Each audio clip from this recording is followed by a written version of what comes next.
ഏറ്റവും സമർത്ഥനായ ഒരു തിരക്കഥാകൃത്തിന് പോലും ഇങ്ങനെ ഒരു സംഭവം തയ്യാറാക്കാൻ കഴിയില്ല. അത്രയും പൈശാചികമായ കൊലപാതകം. അതുമാത്രമല്ല, കൊലയാളികൾ കൃത്യത്തിനു ശേഷം മറഞ്ഞിരുന്നത് ഏകദേശം 2 പതിറ്റാണ്ടുകളാണ്. നീതി നിയമസംവിധാനങ്ങളെല്ലാം പലതവണ ആവർത്തിച്ച് ഇടപെട്ട കേസ്. കാലം മുക്കിക്കളയാത്ത, മാഞ്ഞുപോകാത്ത തെളിവ് തേടിയ അന്വേഷണം.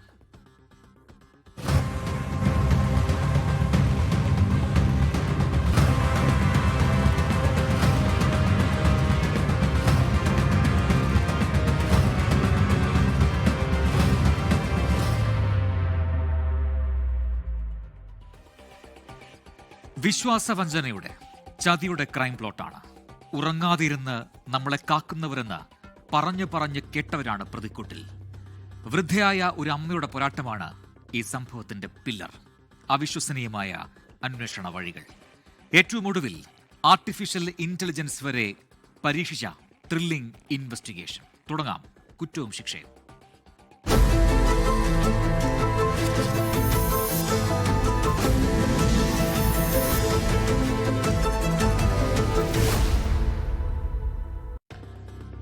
അഞ്ചൽ കൊല്ലം ജില്ലയിലാണ്. അവിടെ ഏതാണ്ട് 2 പതിറ്റാണ്ടുകൾക്ക് മുൻപ് നാടിനെ നടുക്കിയ കൊലപാതകങ്ങൾ. ഒരു യുവതിയും 2 കുട്ടികളും ചോരയിൽ കുളിച്ചു കിടന്ന ഒരു നശിച്ച പകൽ.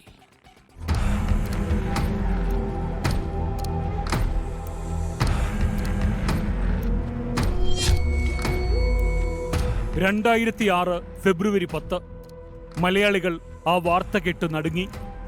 അഞ്ചലിലെ ആ വീട്ടിൽ നിലവിളികളും അടക്കാനാകാത്ത പൊട്ടിക്കരച്ചിലുകളും അതാ നാടിന്റെ നെഞ്ചു പിളർത്തി. ആ വാടക വീട്ടിൽ രക്തത്തിൽ കുളിച്ച 3 മൃതദേഹങ്ങൾ. 24 വയസ്സുള്ള ഒരു പെൺകുട്ടി, 17 ദിവസം മാത്രം പ്രായമായ ഇരട്ട പെൺകുഞ്ഞുങ്ങൾ. കഴുത്തറുത്ത നിലയിൽ രക്തത്തിൽ കുളിച്ച് തറയിൽ കിടക്കുന്നു. ആ യുവതി രഞ്ജിനിയായിരുന്നു. രഞ്ജിനി 24 വയസ്സ്. രജനി വിലാസം അലയമൺ, അഞ്ചൽ, കൊല്ലം ജില്ല.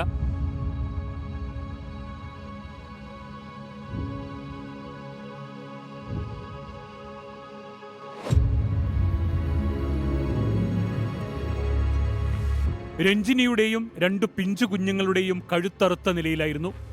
രഞ്ജിനിയുടെ തലയ്ക്ക് ക്ഷതമേറ്റിരുന്നു. നെഞ്ചിൽ കുത്തേറ്റതുപോലെ ആ ഭാഗത്തു നിന്ന് രക്തമൊഴുകിപ്പടർന്ന നിലയിലായിരുന്നു രഞ്ജിനിയുടെ മൃതദേഹം. അമ്മയെ കൊലപ്പെടുത്തിയ ശേഷമാകാം ഇരട്ടക്കുട്ടികളെയും കൊലയാളികൾ കഴുത്തറുത്ത് കൊലപ്പെടുത്തിയതെന്ന് അനുമാനിക്കാം.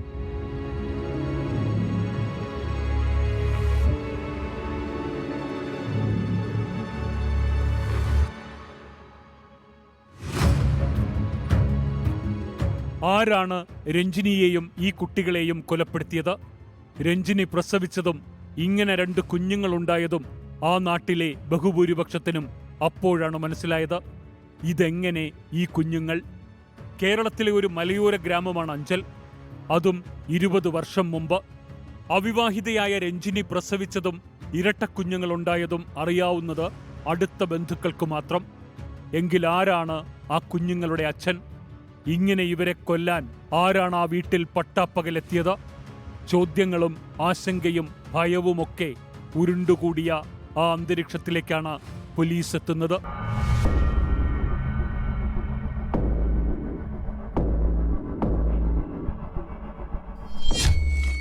2006 ഫെബ്രുവരി 10. അന്ന് സംഭവ സമയത്ത് ആ വീട്ടിൽ മറ്റാരും ഉണ്ടായിരുന്നില്ല. രഞ്ജിനിയുടെ അമ്മ ശാന്തമ്മയാണ് മൃതദേഹങ്ങൾ ആദ്യം കണ്ടത്. 2006 ഫെബ്രുവരി 10 രാവിലെ രഞ്ജിനിയുടെ അമ്മ ശാന്തമ്മ കുഞ്ഞുങ്ങളുടെ ജനന സർട്ടിഫിക്കറ്റ് വാങ്ങാനായി അഞ്ചൽ പഞ്ചായത്ത് ഓഫീസിൽ പോയിരുന്നു. ഉച്ചയോടെ തിരികെ വന്നപ്പോഴാണ് രക്തത്തിൽ കുളിച്ചു കിടന്ന മൃതദേഹങ്ങൾ കണ്ടത്. സംഭവമറിഞ്ഞ് ആദ്യം ഓടിയെത്തിയവരിൽ ഒരാൾ അഞ്ചൽ പഞ്ചായത്ത് മെമ്പർ സന്തോഷായിരുന്നു. സന്തോഷ് പറയുന്നത് പ്രകാരം ഏകദേശം ഉച്ചയോടെയാണ് ശാന്തമ്മയുടെ ഉച്ചത്തിലുള്ള കരച്ചിൽ കേട്ടത്. വീടിനുള്ളിൽ കയറി നോക്കിയപ്പോൾ രക്തത്തിൽ കുളിച്ച നിലയിലുള്ള മൃതദേഹങ്ങളാണ് എല്ലാവരും കണ്ടത്.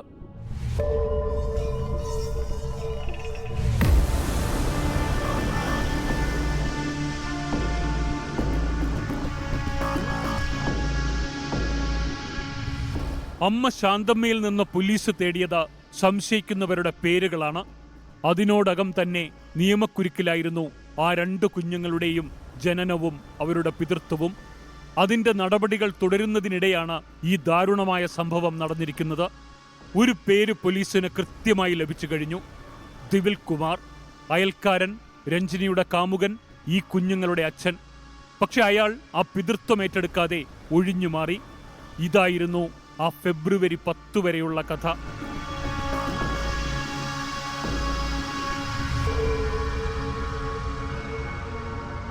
രഞ്ജിനിയുടെ കുഞ്ഞുങ്ങളുടെ അച്ഛൻ എന്ന ശാന്തമ്മ അവകാശപ്പെട്ട ദിവിൽ കുമാർ അവരുടെ അയൽക്കാരനും ഒരു ആർമി ഉദ്യോഗസ്ഥനുമായിരുന്നു. ദിവിൽ കുമാർ, അലയമൺ, അഞ്ചൽ, കൊല്ലം ജില്ല. 2 കുടുംബങ്ങൾക്കും തമ്മിൽ ചെറിയ ബന്ധവുമുണ്ട്. ദിവിൽ കുമാറിന് രഞ്ജിനിയോടുണ്ടായിരുന്ന അടുപ്പം എല്ലാവർക്കും നന്നായി അറിയാമായിരുന്നു. പക്ഷേ ദിവിൽ കുമാറിന്റെ കുടുംബത്തിന് ഇരുവരുടെയും ബന്ധത്തിൽ തീരെ താല്പര്യമുണ്ടായിരുന്നില്ല. സാമ്പത്തിക അന്തരമായിരുന്നു പ്രധാന കാരണം. രഞ്ജിനിയുടെ കുടുംബം സാമ്പത്തികമായി അത്ര മെച്ചപ്പെട്ട അവസ്ഥയിലായിരുന്നില്ല. പക്ഷെ ഏതു സാഹചര്യത്തിലും താൻ വിവാഹം കഴിക്കുമെന്ന ഉറപ്പ് ദിവിൽ കുമാർ രഞ്ജിനിക്ക് നൽകിയിരുന്നു. അങ്ങനെ തുടർന്ന ബന്ധം ചെന്നെത്തിയതു പക്ഷേ രഞ്ജിനിയുടെ ഗർഭത്തിലാണ്.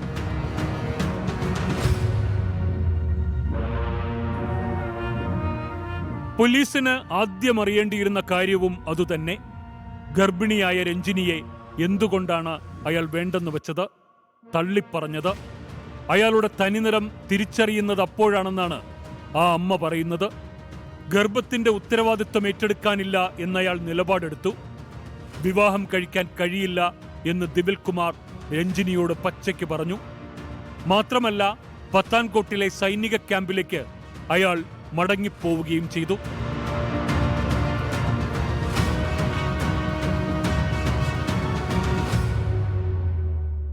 അയാൾ കൈകഴുകി സ്ഥലം വിട്ടതോടെ ആശങ്കയിലായത് ശാന്തമ്മയായിരുന്നു. അവിവാഹിതയായ ഗർഭിണി, സ്വന്തം നാട്, ഗ്രാമപ്രദേശം.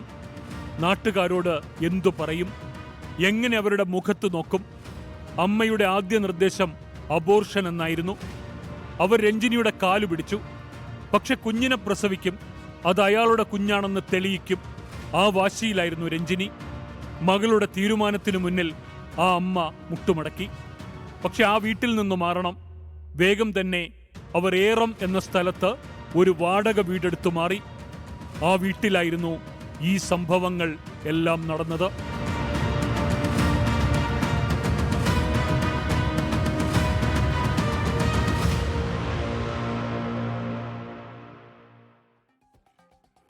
പ്രസവം നടക്കുന്നതിനിടെ ഒരിക്കൽ പോലും അയാൾ ദിവിൽ രഞ്ജിനെ കാണാൻ വന്നിട്ടില്ലേ? ഒത്തുതീർപ്പുകളൊന്നും നടന്നിട്ടില്ലേ? പോലീസിന് അറിയേണ്ടത് ഈ കാലയളവിലുള്ള ദിവിലിന്റെ പ്രവൃത്തികൾ എന്തൊക്കെയായിരുന്നു എന്നാണ്.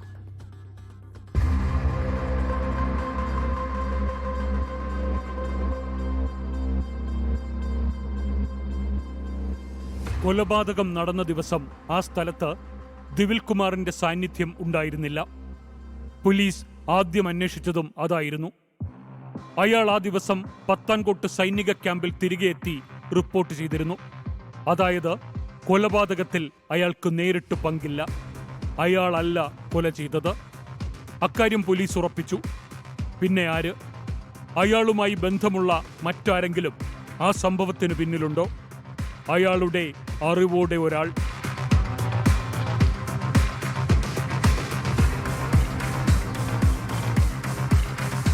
ആ ദിവസത്തെ സംഭവങ്ങളിലേക്ക് ഒരിക്കൽ കൂടി പോലീസ് തിരിഞ്ഞു. അന്ന് ആ വീട്ടിൽ അസ്വാഭാവികമായി ആരെങ്കിലും വന്നിരുന്നു. അയൽക്കാരോടും അമ്മയോടും അതുതന്നെയാണ് പോലീസ് തിരക്കിയത്. ഓർത്തെടുത്ത അമ്മയ്ക്ക് പറയാനുണ്ടായിരുന്നു ഒരാളുടെ പേര്: അനിൽകുമാർ. പ്രസവ നാളുകളിൽ ആശുപത്രിയിൽ തനിക്കൊരു സഹായിയായിരുന്നു. ദിവിൽ കുമാറിനെ അറിയുന്ന ആളാണ്. കൊല്ലമാണ് സ്വന്തം സ്ഥലം. അത്രയുമാണ് ശാന്തമ്മയ്ക്കറിയുന്നത്.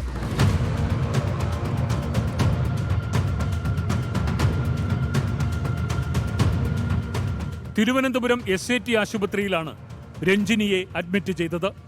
അനിൽകുമാർ അവിടെ വെച്ചാണ് ശാന്തമ്മയുമായി കുശലം പറഞ്ഞ് പരിചയപ്പെടുന്നത്. ഭർത്താവ് ഉപേക്ഷിച്ച തന്റെ പെങ്ങൾ പ്രസവത്തിനായി അവിടെ അഡ്മിറ്റാണെന്നായിരുന്നു അനിൽകുമാർ പറഞ്ഞത്. രഞ്ജിനിയുടെ പ്രസവശേഷം അവരെ ഒരു കാറിലാണ് അനിൽകുമാർ അഞ്ചലിൽ കൊണ്ടുവിട്ടത്. ഇതിനിടെ ഭക്ഷണത്തിനും മറ്റുമുള്ള ചില്ലറ ചിലവുകളും അയാൾ തന്നെ എടുത്തു. ദിവിലിന്റെ കഥ ഇതിനിടെ ശാന്തമ്മ അയാളോട് പങ്കുവച്ചിരുന്നു. അതൊക്കെ താൻ പറഞ്ഞ് ശരിയാക്കാമെന്നും ഈ പറയുന്ന ദിവിൽ കുമാറിനെ തനിക്കറിയാമെന്നും അയാൾ ശാന്തമ്മയോട് പറഞ്ഞു. പ്രശ്നം രമ്യമായി തീർക്കാൻ അനിൽകുമാർ സഹായിക്കുമെന്ന ആശ്വാസത്തിലായി ശാന്തമ്മ.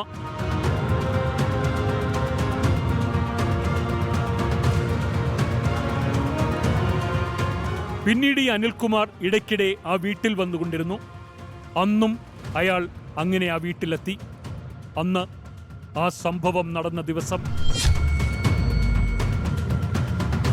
2006 ഫെബ്രുവരി 10 രാവിലെ 10 മണി. കുട്ടികളുടെ ജനന സർട്ടിഫിക്കറ്റ് വാങ്ങാൻ പഞ്ചായത്ത് ഓഫീസിൽ പോകാൻ ഇറങ്ങി നിന്നതാണ് ശാന്തമ്മ. അപ്പോഴാണ് ഒരു ബൈക്കിൽ അയാൾ ആ വീട്ടിൽ വന്നത്. പതിവ് പോലെ ഒരു സന്ദർശനം. ശാന്തമ്മയ്ക്ക് പഞ്ചായത്ത് ഓഫീസിൽ പോകണമെന്ന് പറഞ്ഞതോടെ അയാൾ കൊണ്ടുചെന്നാക്കാമെന്നായി. താൻ അനിൽകുമാറിന്റെ ബൈക്കിനു പിന്നിൽ കയറി പഞ്ചായത്ത് ഓഫീസിൽ ഇറങ്ങിയെന്ന് ശാന്തമ്മ പോലീസിന് മൊഴി നൽകി. എന്നിട്ട് അയാൾ എങ്ങോട്ടാണ് പോയത്? പോലീസ് ചോദിച്ചു. അയാളുടെ വീട്ടിലേക്ക്, കൊല്ലത്തേക്ക് മടങ്ങുന്നു എന്നാണ് എന്നോട് പറഞ്ഞത് എന്ന് ശാന്തമ്മ പോലീസിന് വീണ്ടും മൊഴി നൽകി.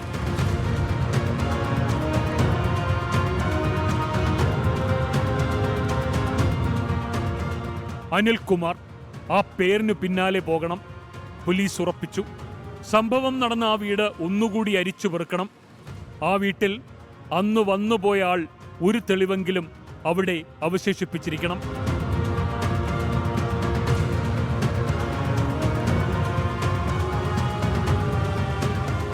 പോലീസിന്റെ ഊഹം തെറ്റിയില്ല. ആ തെളിവ് കൃത്യമായി അവിടെ ഉണ്ടായിരുന്നു. അന്ന് ആ വീട്ടിൽ വന്നുപോയ ആൾ ആര് എന്ന് കൃത്യമായി സൂചിപ്പിക്കുന്ന ഒരു തെളിവ്. പ്രതിയിലേക്കുള്ള നിർണായക ലീഡ്.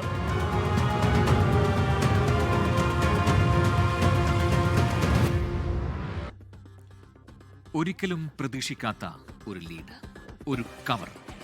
അതിൽ ഒരു ചെറിയ കൈപ്പുസ്തകം പോലെ എന്തോ മടക്കിയിരിക്കുന്നു. അതൊരു RC ബുക്കാണ്. വാഹനങ്ങളുടെ രജിസ്ട്രേഷൻ സർട്ടിഫിക്കറ്റ്. കൊലയാളിയിലേക്കുള്ള ചൂണ്ടുപലക.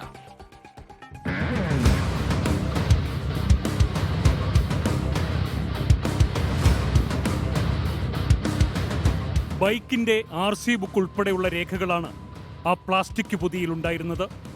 പോലീസ് അത് നിവർത്തി. തിരുവനന്തപുരം ശ്രീകാര്യത്തുള്ള ഒരു പാസ്റ്ററിന്റെ പേരിലാണ് ബൈക്ക്. ശ്രീകാര്യത്തെത്തി പാസ്റ്ററിനെ കണ്ടെത്തിയ അന്വേഷണ സംഘം. പാസ്റ്റർ ഈ ബൈക്ക് 2 മാസം മുൻപ് വിൽക്കുന്നതിനായി ഉള്ളൂരിലെ ഒരു വർക്ക്ഷോപ്പിൽ ഏൽപ്പിച്ചിരിക്കുകയായിരുന്നു. യൂസ്ഡ് ബൈക്കുകൾ വിൽപ്പന നടത്തുന്ന ഒരു ഷോപ്പ്. അവിടെ നിന്ന് ഈ ബൈക്ക് വാങ്ങാൻ എത്തിയത് 2 യുവാക്കളാണെന്ന വിവരം ലഭിച്ചു. കൂട്ടത്തിൽ രാജേഷ് എന്നു പേരുള്ള ആളാണ് ബൈക്ക് വാങ്ങിയത്. കണ്ണൂർ ശ്രീകണ്ഠാപുരം സ്വദേശി രാജേഷ്.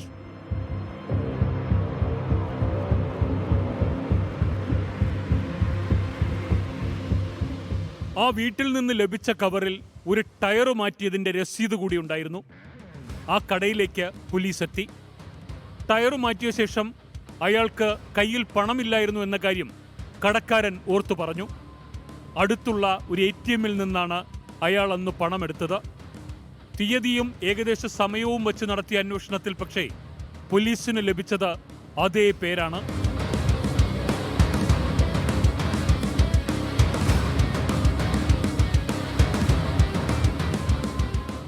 ബാങ്കിൽ നിന്നുള്ള വിവരങ്ങൾ അനുസരിച്ച് അയാൾ അന്ന് ആ സമയത്ത് പിൻവലിച്ചത് 16,000 രൂപ. ബാങ്ക് രേഖകൾ അനുസരിച്ച് ആ പണം പിൻവലിച്ച അക്കൗണ്ട് ഒരു സാലറി അക്കൗണ്ടാണ്. സൈന്യത്തിലെ ഒരാളുടെ സാലറി അക്കൗണ്ട്. അക്കൗണ്ട് ഉടമ രാജേഷ്. പോലീസ് ആശയക്കുഴപ്പത്തിലായി. അനിൽകുമാറിന് പകരം രാജേഷ്. 2 സ്ഥലത്തും ലഭിച്ച പേര് രാജേഷ് എന്ന് തന്നെ. അയാൾ മിലിട്ടറിയിലാണ്. അയാൾക്ക് ദിവിൽ കുമാറിനെ അറിയാം എന്ന് അമ്മയോട് പറഞ്ഞിട്ടുമുണ്ട്. ഇപ്പോൾ കാര്യങ്ങൾ വ്യക്തം. ഒരിക്കൽ കൂടി പോലീസ് മിലിറ്ററി അധികൃതരുമായി ബന്ധപ്പെട്ടു. ഇത്തവണ അവർക്കറിയേണ്ടത് 2 പേരെക്കുറിച്ചാണ്. 1 രാജേഷ്, 2 ദിവിൽ കുമാർ. 2 പേരുകൾ.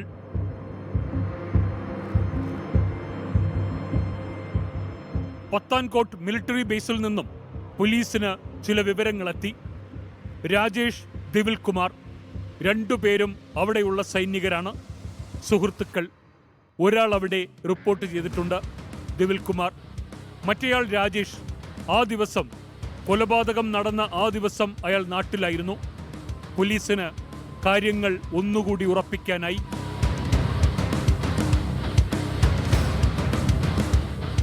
കേസിലെ നിർണായകമായ ഒരു കാര്യം കൂടി പോലീസ് അന്ന് തന്നെ ചെയ്തു: DNA സാമ്പിൾ ശേഖരണം.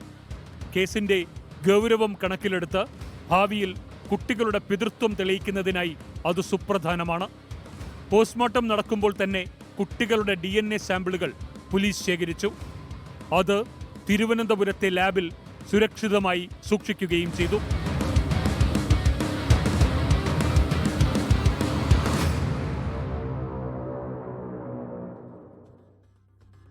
കാര്യങ്ങൾ എളുപ്പമായി എന്നാണ് പോലീസ് കരുതിയത്. മിലിറ്ററി അധികൃതരുമായി ബന്ധപ്പെട്ട് 2 പ്രതികളെയും വേഗത്തിൽ അറസ്റ്റ് ചെയ്യാം എന്ന് പോലീസ് കരുതി. പക്ഷേ ആ 2 കുറ്റവാളികൾ പോലീസിനേക്കാൾ വേഗത്തിൽ ചിന്തിച്ചു. ദിവിൽ മിലിറ്ററി ക്യാമ്പിൽ നിന്ന് പുറത്തു ചാടി.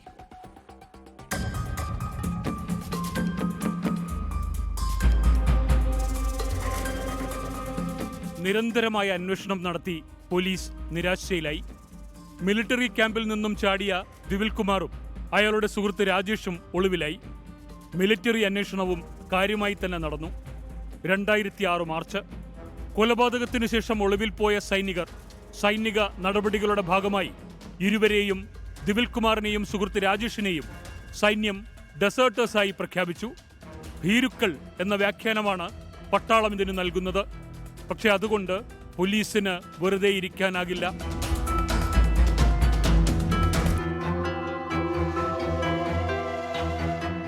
അവർക്ക് മുന്നിൽ ദിവിൽ കുമാറിനും സുഹൃത്ത് രാജേഷിനും എതിരായ തെളിവുകൾ നിരവധിയുണ്ട്. ദിവിൽ കുമാറിന്റെ മാതാപിതാക്കളുടെ DNA പ്രൊഫൈലുകൾ കൊല്ലപ്പെട്ട കുട്ടികളുടെ DNA പ്രൊഫൈലുകളുമായി മാച്ച് ചെയ്യിപ്പിച്ചു. അതൊന്നുകൂടി ഉറപ്പിച്ചു. അതിനുശേഷം ആ 2 പേർക്കായുള്ള അന്വേഷണം വൈകാതെ നിലച്ചു. പക്ഷെ ശാന്തമ്മയുടെ നിലയ്ക്കാത്ത പോരാട്ടവീര്യം ഒന്നുകൊണ്ട് മാത്രം കേസ് ക്രൈംബ്രാഞ്ചിന് വിട്ടു.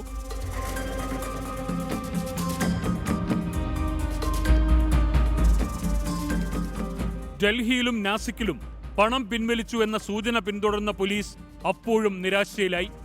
കേസ് പിന്നീട് ഏറ്റെടുത്ത ക്രൈംബ്രാഞ്ച് ഒരു ലുക്കൌട്ട് നോട്ടീസ് പുറത്തിറക്കി. പ്രതികളെക്കുറിച്ചുള്ള വിവരങ്ങൾ നൽകുന്നവർക്ക് 50,000 രൂപ പ്രതിഫലം പ്രഖ്യാപിച്ചു. ആ തുക പിന്നീട് 2 ലക്ഷമാക്കി ഉയർത്തി. പക്ഷെ പ്രതികൾ അപ്പോഴും വിദഗ്ധമായി രക്ഷപ്പെട്ടുകൊണ്ടേയിരുന്നു. അപ്പോഴേക്കും കാലം കുറെ കടന്നുപോയിരുന്നു. 2006 ഫെബ്രുവരിയിൽ നിന്നും 2010 ഫെബ്രുവരിയായി. ക്രൈംബ്രാഞ്ച് കേസ് ഏറ്റെടുത്തിട്ടും പ്രതികളെ കണ്ടെത്താൻ കഴിഞ്ഞില്ല. ആരോപണമുയർത്തി അമ്മ ശാന്തമ്മ ഹൈക്കോടതിയെ സമീപിച്ചു. കേസ് CBIക്ക് വിടണമെന്നതായിരുന്നു ആവശ്യം. 2010 ഫെബ്രുവരി. ഹൈക്കോടതി ഉത്തരവിനെ തുടർന്ന് കേസ് CBI ഏറ്റെടുത്തു. CBIയുടെ ചെന്നൈ യൂണിറ്റായിരുന്നു കേസ് അന്വേഷിച്ചത്. ലഭ്യമായ എല്ലാ തെളിവുകളും DNA മാച്ചിംഗ് റിസൾട്ടും ഒക്കെ ചേർത്ത് CBI ഒരു കുറ്റപത്രം തയ്യാറാക്കി. 2013 May. Ernakulam chief judicial magistrate കോടതിയിൽ CBI കുറ്റപത്രം സമർപ്പിച്ചു. കോടതി പ്രതികളെ പിടികിട്ടാപ്പുള്ളികളായി പ്രഖ്യാപിച്ചു. അബ്സ്കോണ്ടിംഗ് പ്രതികളെ പിടികൂടാനുള്ള CBIയുടെ സ്പെഷ്യൽ വിങ് കേസ് നിരീക്ഷണത്തിൽ വിട്ടു. വർഷങ്ങൾ പിന്നെയും കടന്നുപോയി. ഇന്റർപോൾ, ഗൾഫ്, നേപ്പാൾ, ഇന്ത്യയിലെ വിവിധ സംസ്ഥാനങ്ങൾ, അവരെ തിരയാൻ CBIക്ക് സ്ഥലങ്ങൾ ബാക്കിയില്ല. നിരാശയായിരുന്നു ഫലം. വർഷം 2023.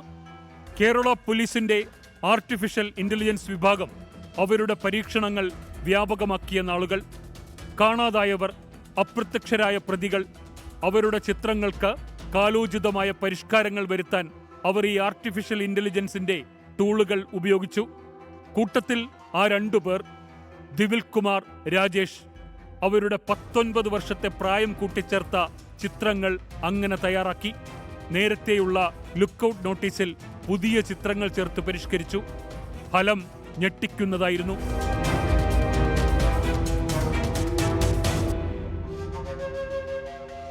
പുതിയ ആ AI ചിത്രങ്ങൾ അത് ഉചിതമായ തീരുമാനമായി. ഏകദേശ രൂപം എന്ന ധാരണ തെറ്റായിരുന്നു. ഏകദേശമല്ല, അത് ആ 2 പേരുടെ 2 പതിറ്റാണ്ടിന്റെ ജരാനരകൾ കൃത്യമായി അടയാളപ്പെടുത്തിയ തനിപ്പകർപ്പുകളായിരുന്നു. പുതിയ ലുക്കൌട്ട് നോട്ടീസിലെ CBI ചെന്നൈ യൂണിറ്റിലെ നമ്പറിലേക്ക് എത്തിയ ഒരു കോൾ, അത് പുതുച്ചേരിയിൽ നിന്നായിരുന്നു, പോണ്ടിച്ചേരി. അതിൽ ഒരാളെ കണ്ടിട്ടുണ്ട്. അയാൾ ഇവിടെ കെട്ടിടങ്ങളുടെ ഇന്റീരിയർ കാർപ്പൻട്രി വർക്ക് ചെയ്യുന്ന ഒരാളെ പോലെ തന്നെയുണ്ട്. മലയാളിയാണ്, പക്ഷെ പേരതല്ല. CBI അതിവേഗം പുതുച്ചേരിയിലെത്തി. ലഭ്യമായ വിവരം കൃത്യം, പക്ഷെ ഒരാളല്ല, അവിടെ ആ 2 പേരുമുണ്ടായിരുന്നു. പുതുച്ചേരിയിൽ സ്വന്തമായി പുതിയ വിലാസം, ആ വിലാസത്തിൽ ആധാർ കാർഡ്, ഒരു ഇന്റീരിയർ ഡിസൈനിങ് സ്ഥാപനം, ഉടമ വിഷ്ണു. അതായത് പഴയ ദിവിൽ കുമാർ വിഷ്ണു എന്നും രാജേഷ് പ്രവീൺ കുമാർ എന്നും പേരുമാറ്റി. 2 പേരും വിവാഹം കഴിച്ചു. സ്കൂൾ ടീച്ചർമാരെയാണ് അവർ വിവാഹം കഴിച്ചത്. കുട്ടികളായി. 3 ജീവനുകൾ നിഷ്കരുണം കഴുത്തറുത്തില്ലാതാക്കിയിട്ട് 18 വർഷം സകുടുംബം സുഖിച്ചു വാഴുകയായിരുന്നു ആ 2 പേരും.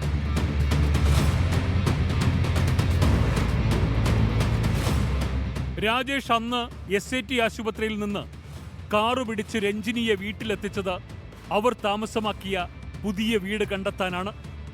മിലിറ്ററി ക്യാമ്പിൽ നിന്ന് ലീവെടുത്ത 2 പേരും അഞ്ചലിലേക്ക് പോയില്ല. അവർ നേരെ എത്തിയത് രഞ്ജിനി പുതുതായി താമസിക്കുന്ന ഏറം എന്ന സ്ഥലത്ത്. രാജേഷിനായിരുന്നു ആ പ്ലാനിങ്ങിലെ മുഖ്യ റോൾ. അയാൾ കുറേ ദിവസങ്ങൾ കൊണ്ട് ആ കുടുംബവുമായി അടുപ്പം സ്ഥാപിച്ചു. ആശുപത്രി, വീട്, ചില്ലറ വീട്ടുചെലവുകൾ, അങ്ങനെ അയാൾ കൃത്യമായി തന്റെ റോൾ ആടിത്തിമിർത്തു. ദിവിൽ കുമാർ നേരിട്ടൊരിടത്തും പ്രത്യക്ഷപ്പെട്ടില്ല. കൃത്യം നടത്താൻ ഉദ്ദേശിച്ച ദിവസം ദിവിൽ കുമാർ തിരിച്ചു പത്താൻകോട്ടിലെത്തിയിരുന്നു. അമ്മ ശാന്തമ്മയെ പഞ്ചായത്ത് ഓഫീസിൽ കൊണ്ടുവിട്ട ശേഷം അയാൾ ആ വീട്ടിലേക്ക് തന്നെ മടങ്ങി. അവിടെ അയാളുടെ ജോലി നിസ്സാരമായിരുന്നു. അതിനോടകം അയാൾ ആർജിച്ച വിശ്വാസം തന്നെ ധാരാളം. ആദ്യം രഞ്ജിനിയെ ഇല്ലാതാക്കി, പിന്നെ കുഞ്ഞുങ്ങൾ. CBI കേസ് വീണ്ടും ഓപ്പണാക്കി, പ്രതികളെ തടവിലാക്കി. ഇനി വിചാരണയുടെ ദിവസങ്ങൾ. 2 പതിറ്റാണ്ടിന്റെ തെളിവുകൾ, സാഹചര്യം, വെല്ലുവിളികളുണ്ടെങ്കിലും പ്രതികൾക്ക് ശിക്ഷയ്ക്കുള്ള എല്ലാമുണ്ട് പ്രോസിക്യൂഷന്റെ കയ്യിൽ. Planning, preparation, execution. ഒരു കുറ്റകൃത്യത്തിൽ 3 കാര്യങ്ങളും പെർഫെക്റ്റായ ഒരു കേസ്. അതായിരുന്നു അഞ്ചൽ രഞ്ജിനി വധം. പക്ഷേ അതിലും പെർഫെക്റ്റായിരുന്നു പോലീസിന്റെ ആധുനിക അന്വേഷണ വൈദഗ്ധ്യം.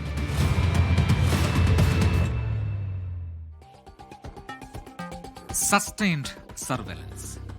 20 വർഷം മുൻപ് ഈ കേസ് അന്വേഷിച്ചവരൊക്കെ വിരമിക്കുകയോ സ്ഥലം മാറിപ്പോവുകയോ ചെയ്തിരിക്കാം.